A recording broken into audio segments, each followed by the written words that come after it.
Et donc aujourd'hui, vous nous parlez manipulation, coup de coude et Top Chef? Oui, un peu de tout ça. Mais pour le coup de coude, il faut dire nudge, ça fait plus moderne. La manipulation, je vois, mais le nudge, concrètement? Eh bien, c'est le petit coup de pouce, la petite incitation qui n'en a pas l'air. De celle qui met une fausse mouche dans un urinoir pour que nos vaillants porteurs des chromosomes XY arrêtent de pisser à côté.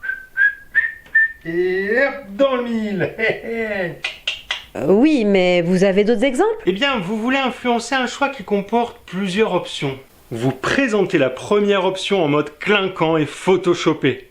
Et les autres possibilités au naturel et avant brossage de dents. Vous choisissez laquelle? Ben, la première. Les autres, elles puent de la gueule et...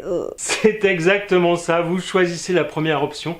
C'est presque imparable. Ah ouais, et c'est un truc qu'on peut faire avec n'importe qui. Carrément. Tenez, faites le test pendant un apéro. Si vous êtes le premier de votre groupe à parler, dites « je pense que je vais prendre une limonade.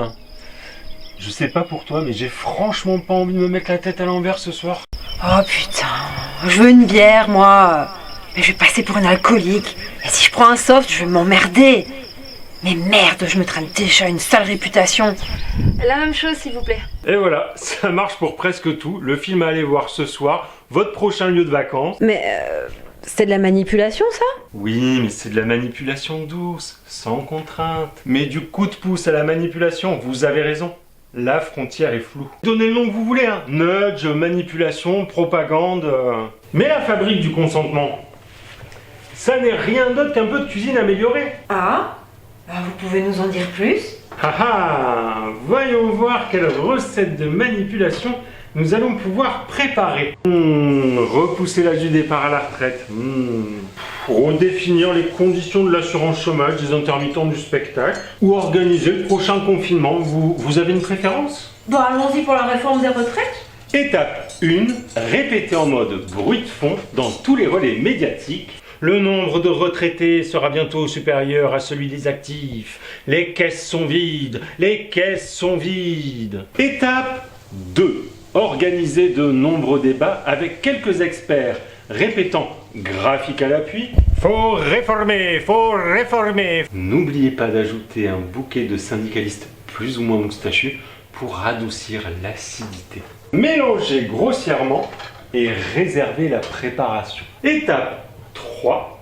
Lancez quelques épouvantails proposant de repousser l'âge de la retraite à 70 ans. Ça affolera les masses et ça vous fera passer pour une bonne pâte. C'est le secret du chef. Coupez un oignon, émincez-le et ajoutez un soupçon d'hypocrisie. Vous savez, hein, ça ne m'amuse pas. Hein. Si je pouvais conserver le statu quo, ce serait plus simple. Hein. N'en faites pas trop non plus. Étape 4. Laissez la pâte lever jusqu'à entendre. Maître, réformez-nous s'il vous plaît, réformez-nous, maître. Étape 5. Annoncez finalement. Mes chers compatriotes, j'ai entendu vos préoccupations et elles sont légitimes. Néanmoins, il nous faut conserver le cap. C'est pour cela que j'ai demandé au gouvernement de revoir sa copie dans une position d'équilibre et non plus de proposer un départ de la retraite à 70 ans, mais à 68 ans. Mes chers compatriotes, vive l'Empire. Vous entendrez un grand. Voilà, c'est prêt à réformer. Eh bien voilà, vous avez les bases, prenez n'importe quel sujet et ça fonctionne. Ok, mais et si ça marche pas, la manipulation? Oh, vous savez, un bon doigt d'honneur et on passe en force. Mais pour ça, il faut être du bon côté du bâton des forces de l'ordre. On se fait avoir tout le temps alors. Non, pour ça, il y a bien un moyen. C'est de garder un esprit critique, de s'informer, se renseigner. Sans pour autant tomber dans la théorie du complot. Non, sérieusement. Si en matière de vêtements, on peut se contenter du prêt-à-porter, en matière de consentement, on ne peut pas tomber dans le prêt-à-penser. Ah mais combien je vous dois? C'est beaucoup trop cher. À l'époque où l'allemand avait envie de donner statut,